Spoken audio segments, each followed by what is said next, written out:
ফিরেছেন, এই জন্য আল্লাহর শুকরিয়া আদায় করছি। আপনি পুরোপুরি সুস্থ থাকুন, এই দোয়া করছি।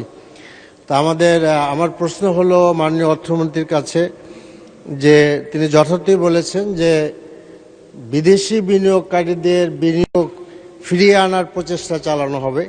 মাননীয় স্পিকার, আমি ব্যাংক রেগুলেশন অ্যাক্টের যে সংশোধনী প্রস্তাব 2026 পেশ করা হয়েছে, সেখানে আমি বলেছিলাম যে এইটা যদি অ্যাডপ্ট করা হয় তাহলে আমানতদারি ক্ষতিগ্রস্ত হবে, আমানত এবং ব্যাংকের ক্ষতি হবে। আমরা দেখতে পাচ্ছি যে সেটা অ্যাডপ্ট করা হয়েছে।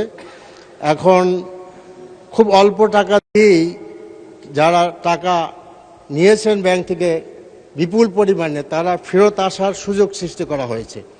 এবং আসলে ইসলামী ব্যাংকে সম্ভবত 80% বিদেশি বিনিয়োগ ছিল এবং তারা সকলে ফেরত গেছে। দুইটার সাথে কীভাবে মাননীয় অর্থমন্ত্রী অ্যাডজাস্ট করবেন আমি জানি না। এখন তো দেখছি যে ব্যাংকের সামনে মিছিল হচ্ছে এস আলমকে ফিরিয়ে আনতে। আমি শেষ করে ফেলছি। এস আলমকে ফিরিয়ে আনার জন্য মাননীয় অর্থমন্ত্রী যদি বলতে, আমার কাছে, আমি জানতে চাচ্ছি যে আপনি অ্যাডজাস্ট করবেন কিভাবে, যে এস আলম ফিরে আসবে না বিদেশি বিনিয়োগ আসবে। আমরা দেখতে পাচ্ছি যে ঋণের বিপুল অঙ্কের ঋণ নিয়ে একটা প্রশ্ন করেন, সরাসরি প্রশ্ন করেন। একদম শেষ, বিপুল অঙ্কের ঋণ নিয়ে বাংলাদেশ ব্যাংকের গভর্নর হয়েছে। অন্যদিকে জলিল সাহেবের আপনার ডাইরেক্টরশিপ চলে গেল, সে জামাত ইসলামী করেন, অথচ বাংলাদেশ ব্যাংকের গভর্নর তিনি বিএনপির আপনার নির্বাচনী কমিটির একজন সদস্য। পারতেছি না। ধন্যবাদ মাননীয় মন্ত্রী।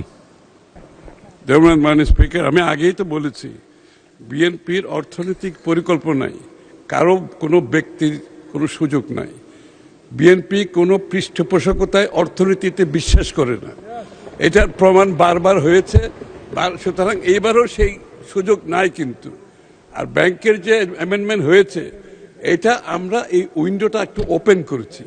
এখানে কেউ ফিরে আসার জন্য না, আমরা টাকা ব্যাংকে জমা হোক এটাই চাই। সুতরাং এটা একটা new opportunity, new window. Existing share হোল্ডারও নিতে পারেন, যে কোনো বিনিয়োগকারীও নিতে পারেন। This window is open for everybody.